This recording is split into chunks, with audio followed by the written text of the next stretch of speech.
아유야. 자, 이번에 볼 녀석들 총 지문 개수는 4개, 그 다음에 독서 지문 3개하고 지금 방홍시어라고 하는 지금 그 프린트물 오늘 나눠드린 거 첫 번째 페이지 보시면 교육청 1609라고 돼 있는 거 보이시죠?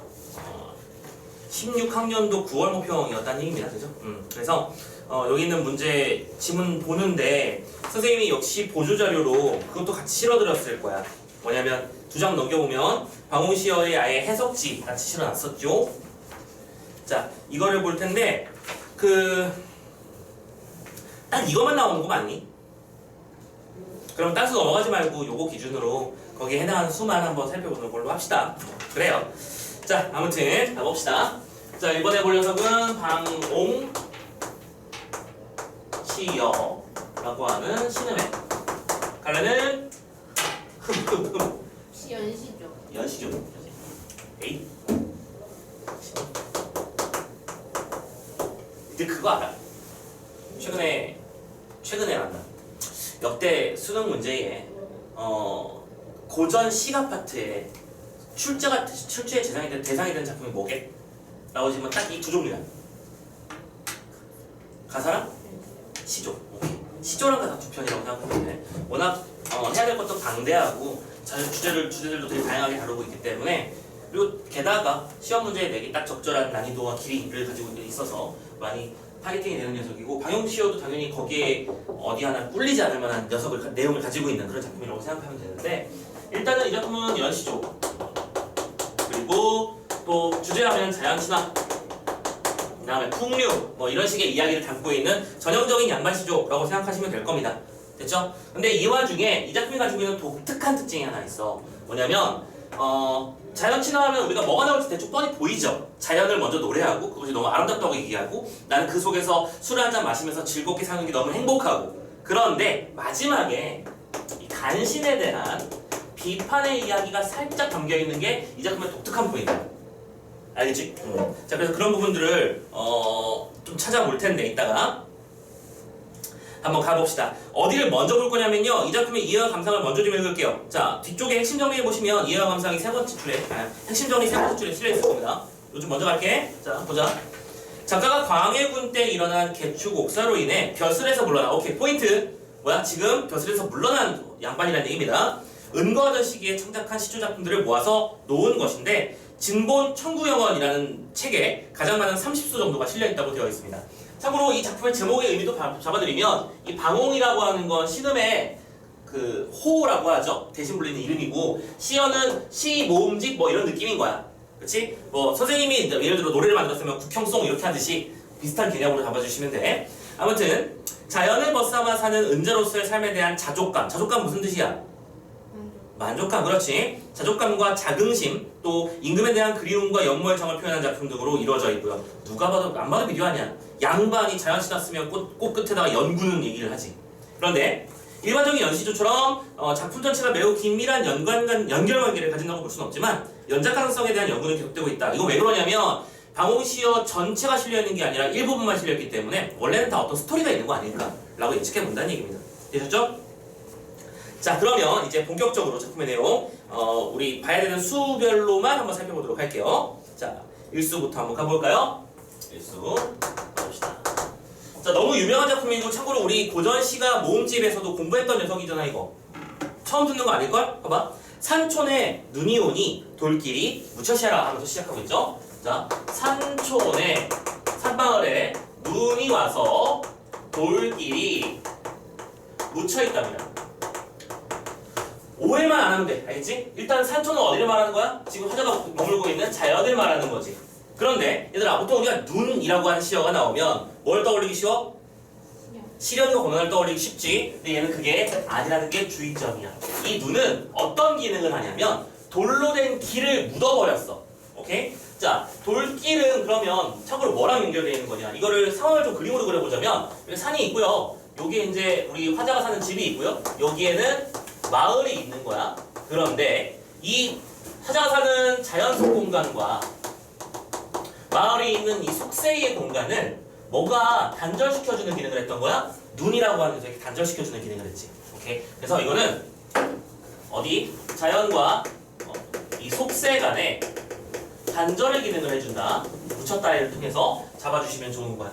그래서 여기서 제일 고급진 스킬은 바로 뭐냐면 이 돌길을 보고 속세를 떠올려야 된다는 것인데, 참고로 이게 보자마자 돌길은 속세다 이렇게 말하는 건 진짜 개오바지. 그럴 수는 없고 밑에 있는 문장을 보고 판단하는 거야.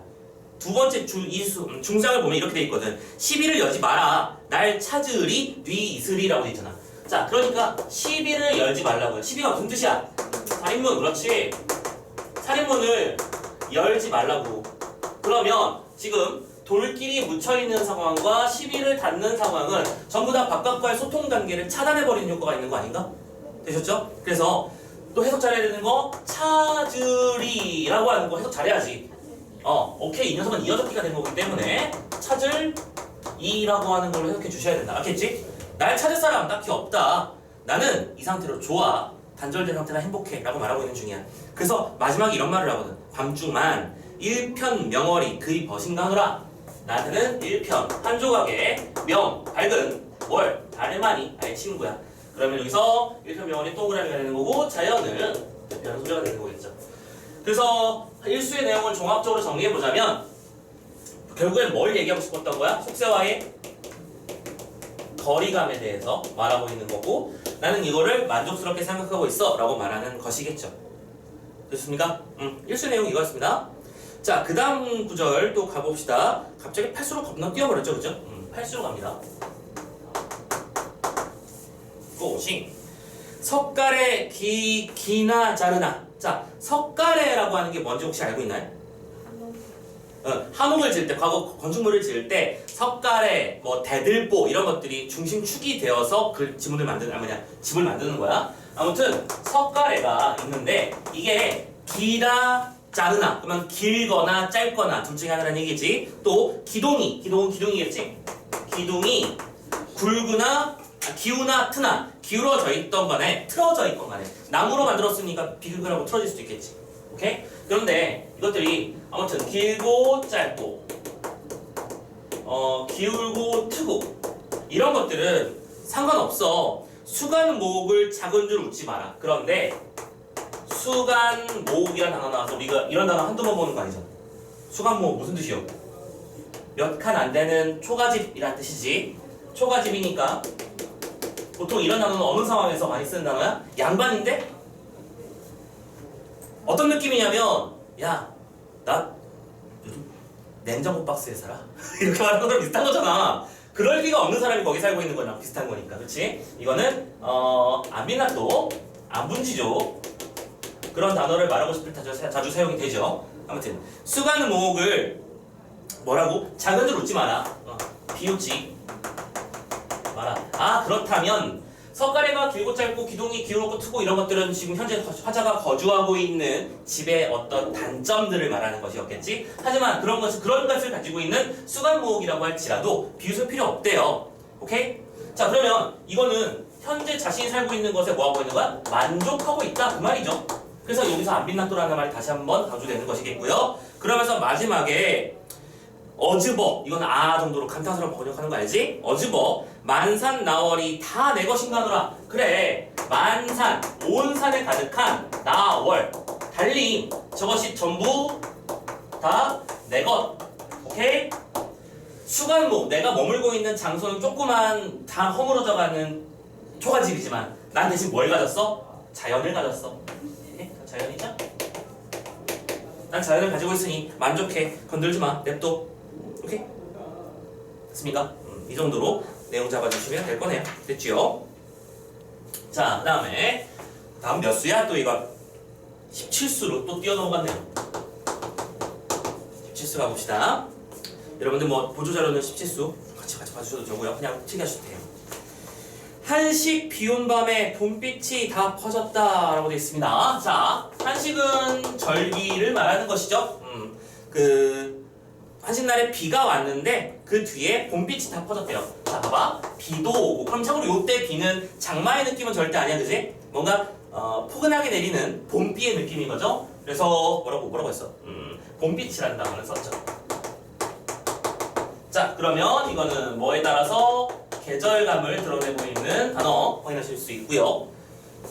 무정한 화류도 때를 알아 피었거든. 근데 봐봐. 무정한 화류도 때를 알아서 피어났거늘. 무정하다는 얘기는 나쁘다는 뜻이 아니야. 또 이것도 해석 조심해야 돼. 무정한 거니까 나쁘다라는 뜻이 아니라 뭐랄까 어떤 인식 체계, 타이밍을 알고 움직이는 어떤 뭐 뇌의 움직임 뭐 그런 것들을 말하는 거야. 그러니까 화는 꽃이고 류는 버드나무잖아. 꽃과 버드나무는 뭔가 인식을 하지 않았어도 때를 알고 알아서 피어나는데 라고 말하고 있는 거지. 그리고 여기쯤 읽었을 때 눈치 빠른 여러분들은 이미 눈치를 챘을 거야. 지금부터 뭘 말하고 싶을 거다. 자연사와 인간사의 대비를 써먹고 싶을 때 보통 이렇게 시작하지 않아? 오케이? 아우 시래불은 어저 녹저 하면서 얼고 녹고 하는데 왜 우리 님은 안 오냐 이렇게 하잖아. 오케이? 지금 여기도 봄이 됐으니까 꽃도 피고 버드나무도 푸른 빛을 발하는데 왜 그런데 우리 님은 안 움직이지? 라고 말하는 걸 거야. 예상대로 봅시다. 어떻다 우리의 님은. 그렇잖아. 예상대로지. 우리의 님은 도대체 왜 가고 아니 오는 고 가고 아니 옴. 그럼 결론적으로는 이 구절에서는 님에 대한 뭐를 그리움을 표출했다고 볼 수 있겠죠? 물론 이때 님은 여러 가지 의미로 해석이 가능합니다. 그죠? 진짜로 뭐랄까 사랑하는 님이 될 수도 있는 것이고 이 작품의 작가가 누가 뭐래도 양반일 테니 자연 친화의 얘기 일부로서로도 확인할 수 있을 것 같고요. 오케이. 아니다. 임금에 대한 그리움으로 얘기할 수도 있을 것 같고요. 되셨죠? 자, 17수였습니다. 18수 이어서 갑니다. 고고싱. 어젯밤 비온 후에 석류꽃이 다 피었다. 오케이. 여전히 비가 왔고요. 그 다음에 석류도 피어났답니다. 이건 그냥 환경제시니까 넘어가고. 부용 당반의 수정력을 걷어두고 오케이. 부용 당반에서 어려운 단어라고 쫄 필요 1도 없습니다. 그죠? 부용 당반이라고 하는 건 연못가인데 부용이 용이 연꽃이거든요. 그렇죠? 그러니까 부용 여러분들 그거 알죠? 부용이라고 하는 게 기본적으로 연꽃을 의미한다는 거. 그래서 우리 신청전에서 많이 보죠. 부용당이라고 하는 것도 있고요. 아무튼 거기에 수정력 력이 뭐예요? 발이잖아. 오케이? 부용 당반 수정력. 지금 약간 화자를 여성성 있게 세팅하고 있는 중이야, 그치? 여성들이 기고열받는 어떤 장소를 세팅하고 있고요. 거기서 발을 걷어 올리고는 눌 향한 깊은 시름을 못 내풀어 하노라 라고 했잖아. 근데 중요한 건 이건 전부 다 배경일 뿐이었어. 이런 아름다운 배경 속에서 눌 향한 시름을 가지고 있다는 게 중요하지. 시름을 풀지 못해서 안타까워하고 있는 것이고요. 그럼 여기서 눌은 누구를 말하는 건데 이 누구는 역시 이건 반영론적으로 해석해볼까? 누구일 가능성이 높아? 임금일 가능성이 높지. 아까 말했잖아. 작품의 기본적인 배경이 사후의 어떤 이 선악에 대한 그리움을 표출한 거라고 했었으니까요. 되셨죠? 오케이. 자, 그리고 여기서 님도 왕. 써줄게요. 그냥. 됐고요. 자, 이제 우리가 볼 마지막 수네요. 19수입니다. 자, 가자. 창밖에 워셔버셔. 오케이. 자, 워셔버셔 같은 거는 바스락바스락 정도로 해석할 수 있는 바로 무슨 상징어? 오케이? 무슨 상징어? 그래서 바스락바스락 하면서 님이신가 이러보니 그걸 보고 님이라고 생각하고 일어나 봤대요. 근데 이거는 안 봐도 비디오네. 착각을 유발하는 소재였을 것 같지 않니? 오케이? 일어나 보니 혜란 혜경의 낙엽은 무슬고 혜란 혜경은 낙엽이 쌓여있는 길을 말하는 거야. 그 길 위에 낙엽이 떨어진 거였구나. 근데 이거는 알고 보니까 낙엽이었던 거지. 그래서 정의 지금 여기서 뭘 표현한 거야? 뭐랄까 착각을 유발하는 소재. 여러분들 사설시조에서도 이렇게 착각을 유발하는 소재가 나오는 작품 뭔지 기억나는 거 있지요? 그렇지? 워럭충창 건너가서 우당탕탕 가봤더니 작년에 갈가벗긴 주출이 3대가 살뜰이도 속였구나라고 말하는 구절이 있었잖아. 비슷한 패턴이라는 거야. 그리고 이런 얘기를 하고 있다는 것 자체가 또 단순해요. 역시 똑같죠? 님에 대한 그리움이 될 게 뻔하죠? 되셨습니까? 오케이. 마지막 한 줄만 더 읽을게. 그래서 어즈버 유한한 간장이 다 끈책하느라. 오케이. 애간장이 탄다 그 소리 하네요. 애가 창자고요 간이고요 장이잖아요. 나의 내장이 다 터져나가는 것 같은 극심한 고통을 느끼고 있다고 말하고 있는 거야. 그럼 왜 고통을 느낀다고요? 누가 없으니까. 님이 없으니까. 그렇지? 자, 그래서 정리하자면 지금 여러분들 이 교재에 나와 있는 작품의 세트 구성은 이렇게 돼 있는 거야. 왼쪽 자연친화, 오른쪽 연군지정. 맞지? 자연 친화. 연금지정. 세팅하면 돼요. 자, 그러면 작품은 다 봤으니까 이제 문제 풀고 마무리 해드리면 되겠지 뭐. 그치? 자, 봅시다. 1번부터. 바로 가자. 어렵진 않은 문제들이라서.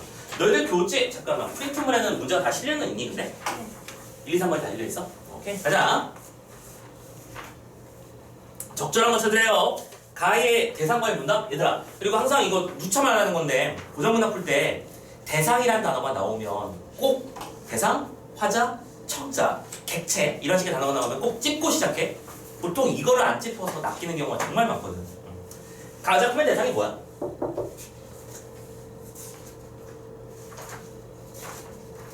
참고로 문답이라는 단어 썼으니까 내가 상대할 수 있는 대상이어야 돼. 1편 명월 정도 그래 뽑을 수는 있겠다, 그치? 그런데 중요한 건 그게 문답이 맞기는 하니? 아니죠. 심지어 대상과의 문답이라는 단어 자체가 성립하지 않지 않냐? 이 작품에 딱히 뚜렷하게 떠오르는 대상이 없어요, 그죠? 만약에 일단 뭐 자연 정도를 들 수 있겠지만 그건 우리가 해석한 결과물이지, 그치? 땡. 2번. 나에서는 과거 현재를 대비했대요. 야, 있냐 이게? 없잖아. 땡. 3번. 다에서는 선경후정의 전개 방식을 통해. 오, 좋아요. 자, 자연사와 인간사의 대비. 이거를 다른 말로 뭐라고 한 거야? 이거는 앞에서 자연을 얘기했으니까 뒤쪽에서 자신의 정서, 인간의 정서를 말했으니까 선경후정이 될 수 있겠구만. 정답은 3번. 4번. 라인은 대상의 감정을 이입했대요. 자, 감정이입의 대상이 있습니까? 없죠? 맞습니까? 땡. 5번. 마에서는 대상을 의인화해서 점층적으로 나열해야 돼. 의인화, 점층적, 나열. 무슨 소리야? 없잖아. 말한 적도 없고요. 그치? 1번 끝. 2번. 자, A. 은자로서의 자족감이나 자긍심. 은자는 뭔데? 숨어 사는 사람. 자족감과 자긍심은 어쨌든 그것에 대한 만족이지. 뭐 말하는 거야? 나. 그치? 또 B. 밈으로 표현되는 선왕에 대한 그리움과 연모에서 표현한 작품군 등이 있다고? 17, 18, 19수. 그리고 선생님이 아까 얘기했었지? 지금 너희들이 전문을 보는 게 아니라서 여기 좀 빠져있어. 오케이? 참고로 선왕에 대한 그리움 파트 어딘가에 숨어있을 가능성이 높아 보이지 않냐? 있어, 그런 게. 자, 그래서 하나씩 따져볼게요. 가의 눈은, 참고로 지금 봐봐. 나는 AA, 다라마는 BBB로 연결되어 있는 게 보이실 거야. 오케이? 문제를 출제를 그렇게 세팅을 하신 거니까. 자, 눈은 A와 연결된 시어로 은거가 자발적으로 이루어졌음을 알려주는 단서이다.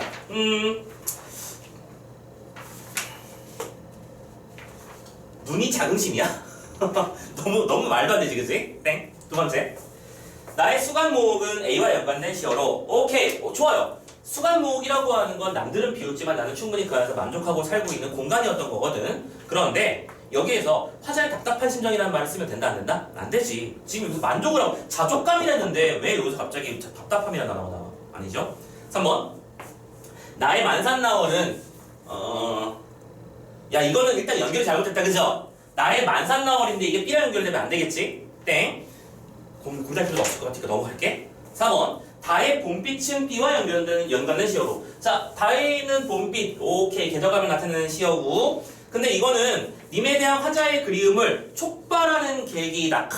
촉발하는 계기. 말 되게 멋지게 썼네. 촉발한다는 건 불러일으킨다는 뜻이야.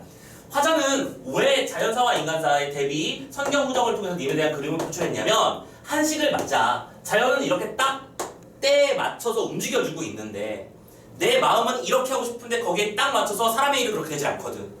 오케이? 자연을 보고 뭔가 떠올라서 자신의 생각을 풀어내는 순서니까 이거는 촉발의 대상이라고 보는 거 맞겠지. 괜찮지? 그래서 정답은 4번이구만. 5번. 마의 종장에서는 화자의 내면적 고통을 토로하고 있고 보기의 종장에서는 타인의 평가와 조소를 의식하고 있다라고. 아이고야. 미안해요. 선생님 지금 엄한데 읽었어요. 3번으로 먼저 넘어갔어. 자, 2번 맞을게. 라의 부용당반은 B와 연관된 시어로 화자가 연모하는 대상과 함께 지내는 공간. 자, 부용당반이 화자가 연모하는 대상 누구? 오케이? 와 함께 지내고 있는 공간이야? 아니죠. 자기 화자는 부용당반에 있지만 거기에서 눌에 대한 안타까움과 그리움과 연모의 정을 표출하고 있는 것이었지. 되셨죠? 자, 마지막 3번 문제입니다. 마와 보기를 비교 감상해보라. 요거랑 비교해보래요. 가봅시다. 벽사창 어른언을 커늘 입만 여겨 풀떡 일어나 뚝딱 나서 보니. 자, 사설시조답게 음성상징어 빈번하게 보이고 있고요. 오케이. 구절이 길이가 늘어난 거 보이시죠? 벽사창은 여성기구와는 반쯤 높은 창문이야. 참고로 이 벽사창이라고 하는 건 개념이 뭐냐면 우리 여기 강의실에는 이런 형태의 창문을 말하는 거지. 창문 아래에 뭘 놓을 수 있는 공간이 있는 형태의 창문을 말해. 아무튼 거기서 밖에서 뭐가 어른어른 움직여. 님인가? 하고 여겨가지고는 뚝딱 나가서 봤는데 님은 아니었고요. 명월, 밝은 다리, 만정, 뜰에 가득한데 벽오동 젖은 잎에 봉황이 내려앉아. 말이 안 되기 시작했어, 그죠? 봉황이 내려앉아서 긴 부리를 휘어다가 두 날개에 넣어두고 슬금슬쩍 깃다듬는 그림자이로다. 오케이? 자, 어느 날 밤에 바깥에 뭔가 어른어른하는 것이 보여서 그걸 보고 님이라고 뭐했어? 착각해서 나가보니 실제로는 그 어른어른 정체는 봉황이 깃을 다듬는 모양이었대. 오케이? 자, 말도 안 되잖아. 그래서 마지막에 이런 말을 해. 모쳐라라고 하는 말일 텐데 이건 냅둬라. 에이 뭐 냅둬. 이런 느낌으로 표현하는 거라고 생각하면 돼. 밤일세 망정. 밤이었기에 망정이지. 행여 낮이런들 남 우일 뻔하여라 라고 돼 있죠.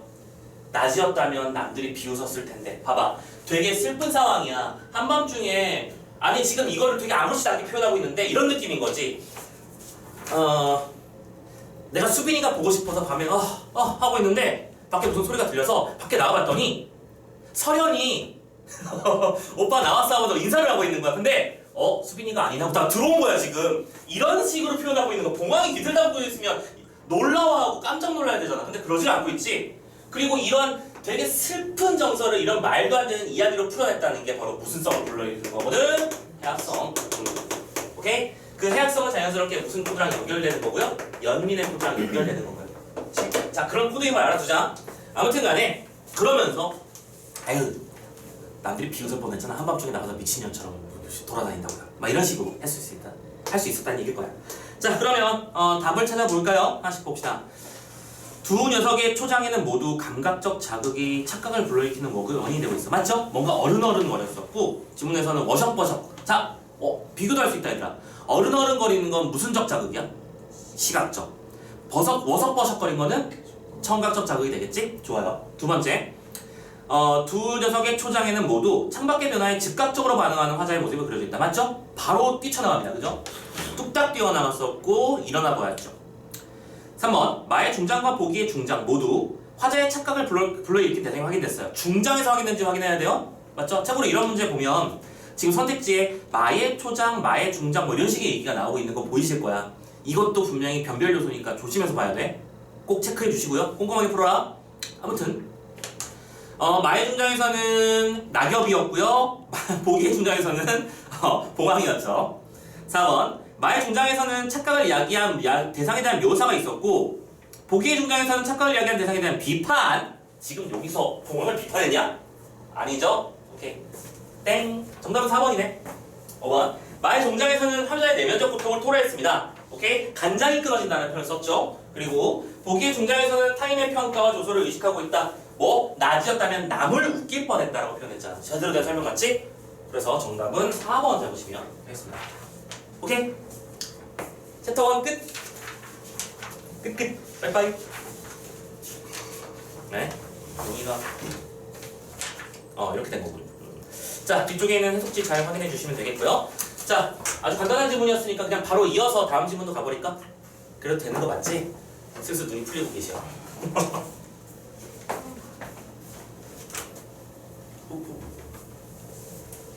이제 독서만 3제문 나왔다.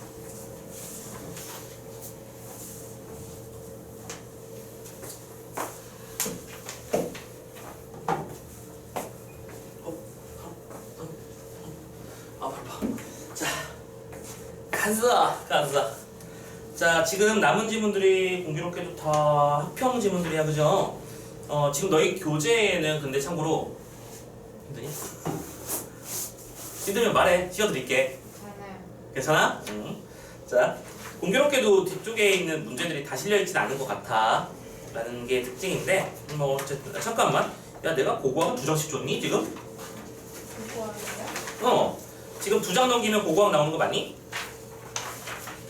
지금 실 고각 두 개. 그치 고고학 두 개 있으니까 두 장 버려.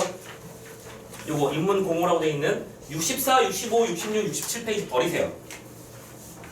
선생님이 아까 이거를 인쇄를 안 한 줄 알고 안 한 줄 알고 가서 인쇄를 해놨는데 넣어놨었네 이미.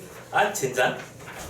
참고로 이게 두 개가 지문이 연달아 나와 있어서 선생님 답지도 연달아 실어놨으니까 참고 좀 해주시고, 저 뒤쪽 페이지 맨 뒤를 보시면 이 지문에 대한 분석지도 선생님이 같이 실어놨으니까 이거 나중에 참조해서 공부해 주시면 될 것 같아요. 됐죠? 자, 그러면 이번에는 인문지문 4번 인문 해석 수준 이론이라고 하는 지문을 한번 같이 살펴보는 걸로 합시다. 자, 가봅시다. 자, 항상 하던 대로 우리 문제를 먼저 살펴보고 우리가 지문 속에서 어떤 정보를 캐치할 수 있는지 한번 점검을 들어가 보도록 할게. 자, 1번 윗글된 설명 해석 수준 이론이라는 말이 1번부터 5번까지 거의 대부분 반복되고 있는 거 보이십니까? 나는 지금부터 해석 수준 이론이라는 것을 배우게 될 거야. 그리고 이 지문은 인문 지문이지. 그러면 어떤 일이 벌어질까? 해석 지문 이론의 주장을 보게 될 거야, 우리. 그리고 그 주장의 근거도 보게 될 거야. 그리고 저 뒤에는 비판 문제 있을 거야. 안 봐도 비디오 아닌가? 두 번째, 그래서 해석 수준 이론의 관점에서 보기에 대해 반응을 하라라고 되어 있죠. 지금 보면 뭐 하위 수준의 가치, 그다음에 상대적이고 어쩌고저쩌고, 뭐 뭘 중심으로 선택하고 이런 식의 얘기가 나와 있네요. 지금 당장 읽을 필요는 없는 거였어. 하지만 지문 속에서 하위 수준, 상위 수준, 그다음에 종속되는 속성 이런 것들을 기준으로 되게 내용을 정확하게 파악하는 게 중요하겠구나. 예측하셔야 합니다. 아시겠죠? 세 번째, 보기 1의 가에 대한 해석으로 적절한 걸 찾아보자. 누가 말해도 제일 힘든 적용 문제다, 그지? 자, 그래서 어떤 특정한 행동이 나올 거고요. 그런 것들을 보면서 중심성, 종속성, 상위, 하위 이런 것들을 구분하는 문제가 나왔구나만 판단해 주시고요. 근데 머릿속에서 이런 생각도 떠올라야 돼. 지금 지문의 내용이 되게 대비적인 짝으로 예쁘게 나올 거라는 예상도 들었으면 좋겠어. 왜? 상위, 하위가 있고 집에 종속이 있으니까. 됐죠? 참고로 4번은 어휘 문제니까 별도로 치워버립니다. 설명 안 할게요. 그래도 되죠? 네. 자, 그러면 이제 지문을 보시는데 선생님 항상 지문 읽을 때 뭐부터 시작하더라? 단락번호 매기고 시작하고 있죠? 단락번호를 매기면서 지문의 구조가 어떤지 보는 것도 스킬 중에 하나라고 했었어. 그냥 빨리빨리 1, 2, 3, 4, 5, 6, 7까지 나오는데 단락번호는 더럽게 많은데 지문 속에서 지금 선생님 밝음 읽었었던 단어를 보면 2의 반해가 나온 다음에 또 한 나오고 A에서는 B에서는 이러고 있는 거 보이시지? 구조가 쉽구나. 느꼈으면 좋겠어요. 표지가 정확하게 딱딱 제시되고 있잖아. 오케이? 자, 빠른 속도로 갑니다. 야, 선생님 아까 8시 끝난다고 보장을 해드렸는데 이거 안 끝날 수도 있겠는데? 차라리 누구부터 오래 하는 알았어, 이건 선생님한테 들은 걸로 할게. 진짜 수강쌤이 들어도 돼요. 그런 거야? 섭섭해하셔, 말을 안 하셔도. 자, 봅시다. 사람들은 동일한 현상을 보더라도 개인마다 다르게 그것을 다 다르게 식별합니다. 예를 들어 똑같이 먹는 것을 가지고도 어떤 사람은 먹는 거야 먹고 삼키고 씹는 거지 라고 생각하는 반면의 차이죠. 다른 사람은 그것을 영양분의 섭취의 의미로 받아들이죠. 즉 전자는 잠깐만 즉이라는 말과 동시에 정의를 들어가기 시작했지. 오케이? 자, 동일한 현상을 보지만 인식이 다르다라고 했을 때 그것을 크게 두 개로 나눠보면 전자와 후자로 나눌 수 있대.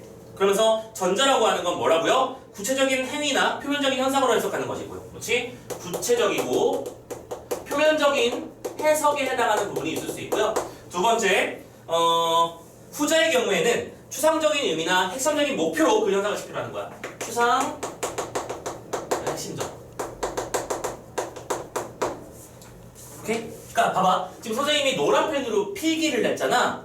어떤 친구는 저거 보면서 노란색으로 쓰면 뭐 이런 거겠구나. 노란색이 흰색이랑 대비가 돼서 판서가 점점 예뻐졌으면 좋겠다. 뭐 그런 생각을 할 수도 있지만 어떤 친구는 저 사람은 왜 노란색으로 표현을 할까? 저 녀석의 의미는 무엇일까? 생각할 수도 있다는 얘기야. 사람마다 다르다는 얘기지.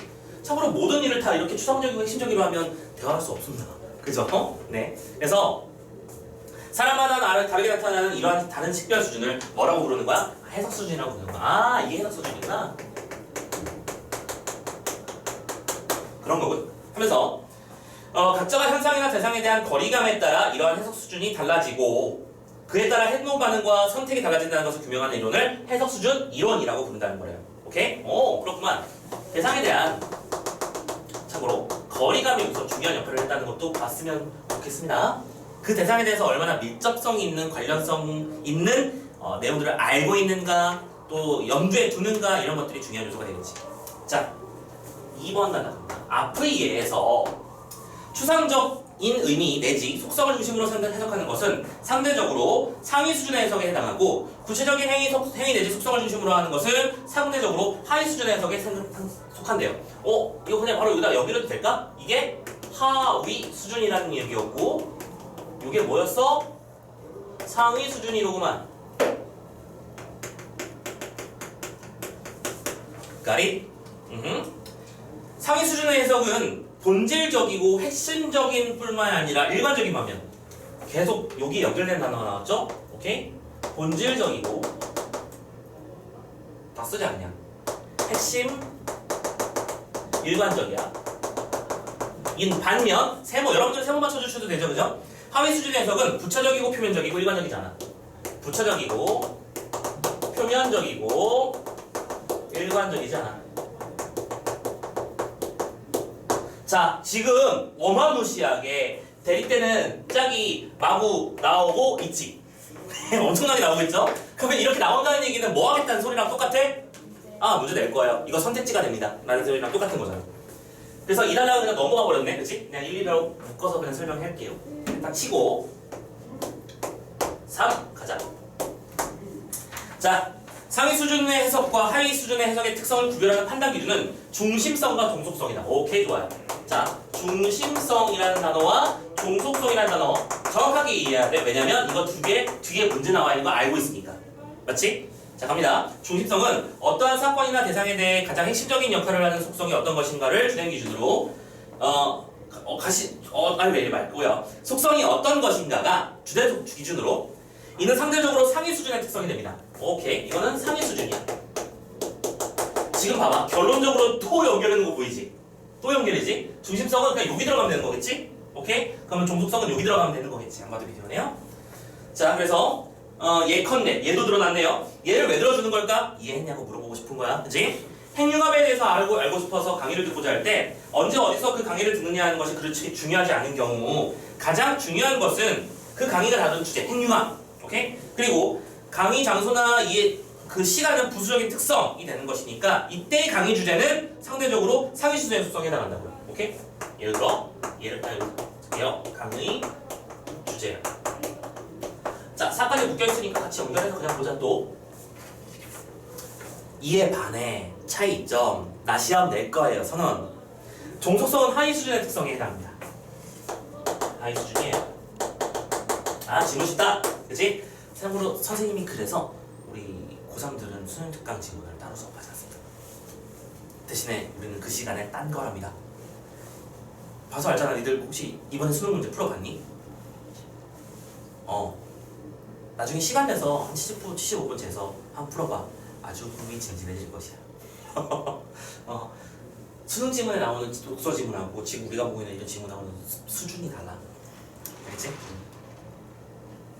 그런 것이죠. 뭐 아무튼 간에 그래서 그래. 자, 하위 수준의 특성에 해당하는데 상대적으로 덜 중요한 특성은 보다 중요한 특성에 종속될 수밖에 없고 이렇게 덜 중요한 특성이 이슈로 부각되기 위해서는 보다 중요한 특성이 전제될 때에만 가능한 거야. 이 녀석의 특징이 뭐냐면 그러니까 중심이 어떤 다른 것에 이미 되어 있다. 중심성이 있는 것들은 이미 확보되어 있다는 전제 속에서만 종속성이 발현될 수 있다고 말을 하고 있는 거네. 그럼 참고로 이것도 중요한 특수 중에 하나가 될 수 있겠지? 이런 말을 했어. 자, 예를 들어 강의 장소가 변경되는 것이 의미를 가지려면 이보다 중요한 의미를 갖는 강의 주제가 동일하다는 상황의 전제가 필요하지. 그렇구나. 이거는 그러니까 예를 들어 강의 장소에 해당하는 건데 이 강의 장소가 의미가 있으려면 내가 듣고 싶어 했던 행위와 강의여야 되는 거잖아. 그렇잖아? 이렇게 중심성이 먼저 전제된 조건 하에서만 의미를 가진다라는 얘기를 해줬어요. 즉, 강의 장소와 강의 주제라는 특성이 의미적으로 종속될 수밖에 없는 것으로 하위 수준의 속성에 해당한다라고 되어있죠. 됐죠? 근데 또 나왔어. 자, 참고로 또 짝이 만들어질 거야. 계속 갑니다. 고고싱.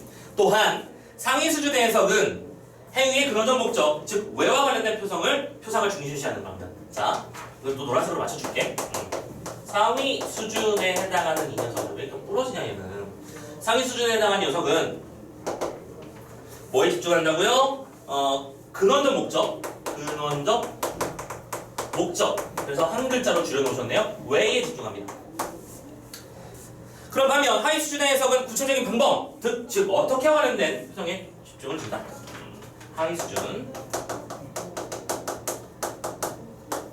이거는 구체적인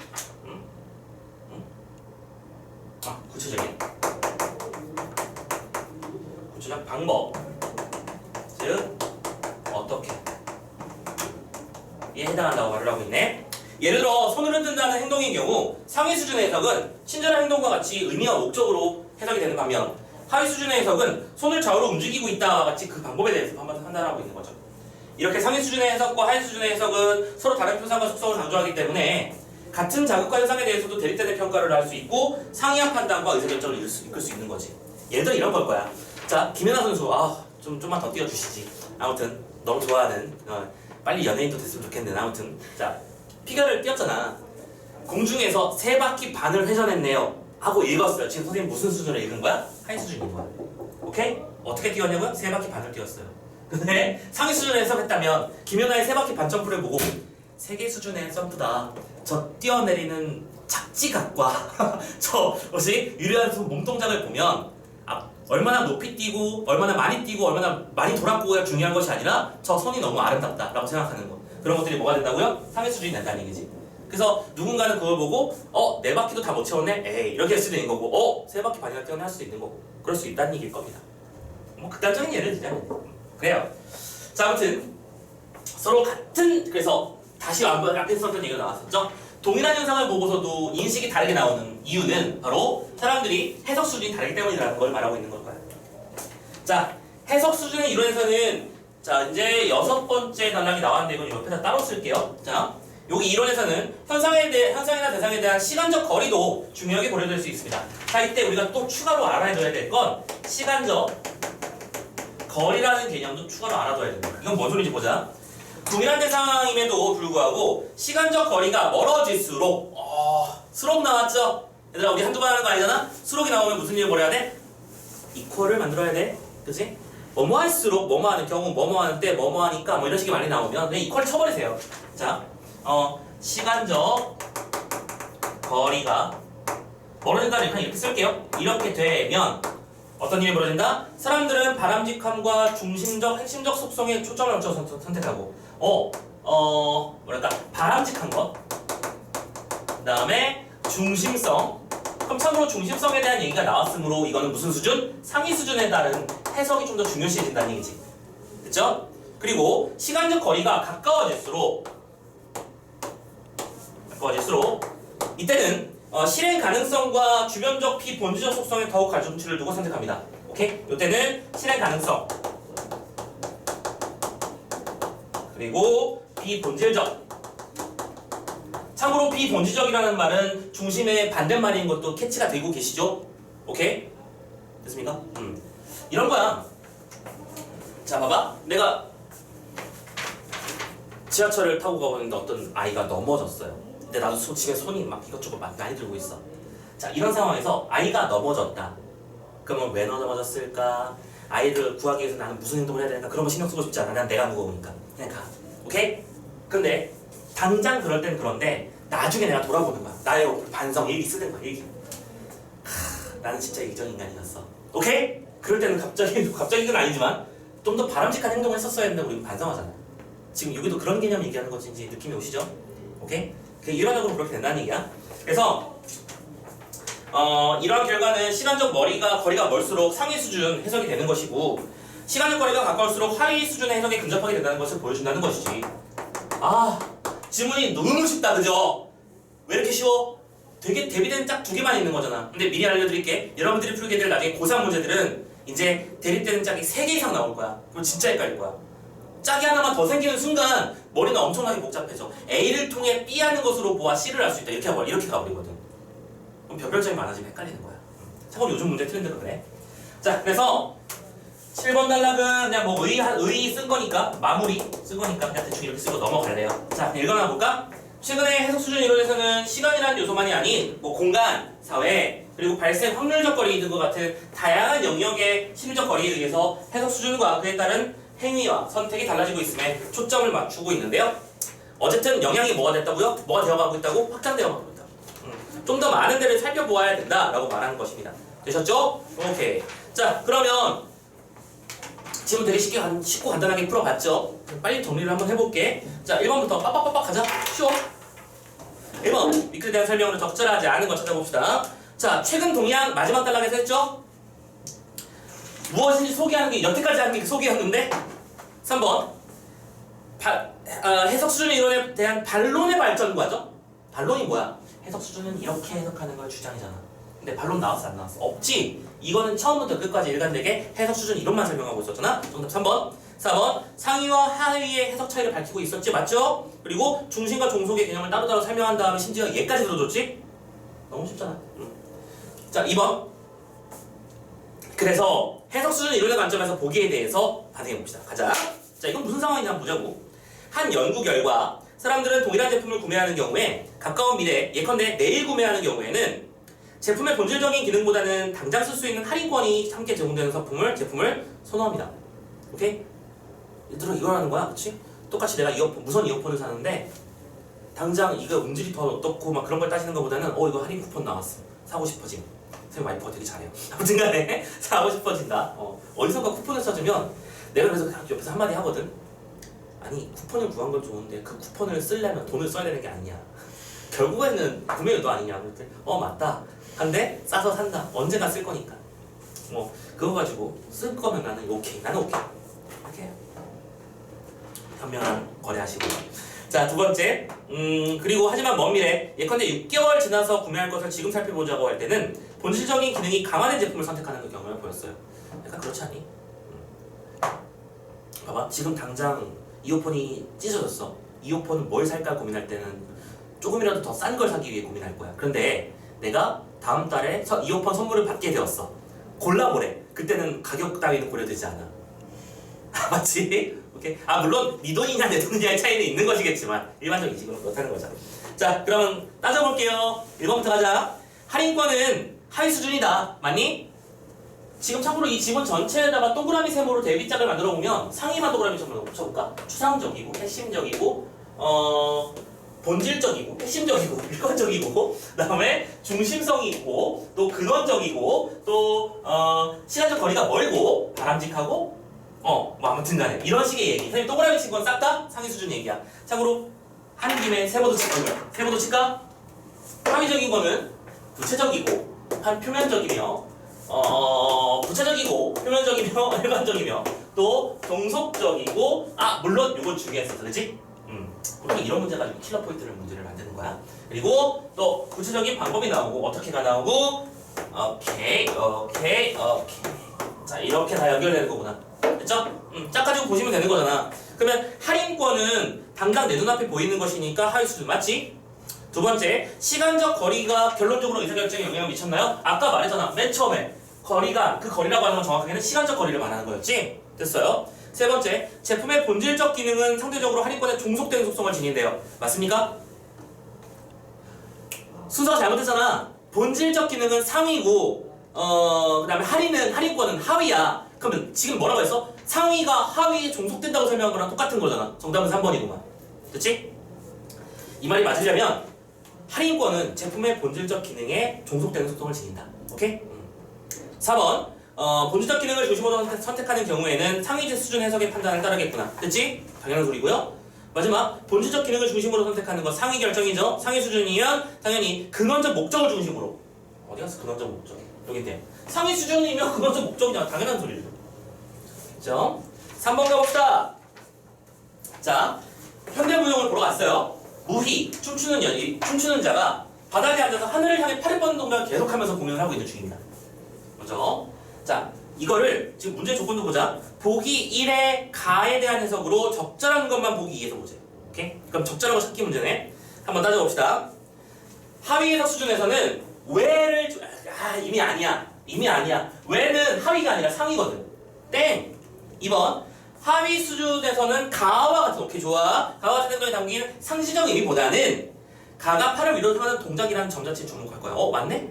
됐죠? 니은 확인됐습니다. 세 번째 상위 해석 수준에서는 가에 대한 해석에서 중심성보다는 종속성을 중시할 것이다. 말도 안 되는 거 보이시죠? 정답은 4번이 그러면 리얼도 맞겠지? 가에 대해서 사람마다 다르게 나타나는 식별 수준이 곧 뭐다? 해석 수준이다. 다 다르게 나타난다죠. 그래서 정답은 니은과 리을. 이 문제 안 풀게. 시간 아깝다, 그지? 자, 이렇게 해서 지문 하나도 또 후다닥 하고 끝내버렸습니다. 별로 어렵진 않은 지문이었길 바라고요. 룰루랄라 풀 수 있었다는 거. 자, 그러면 우리 선생님도 충전하고 니들도 충전하고 잠깐만 쉬었다가 나머지 두 지문하고 오늘 마무리 지읍시다.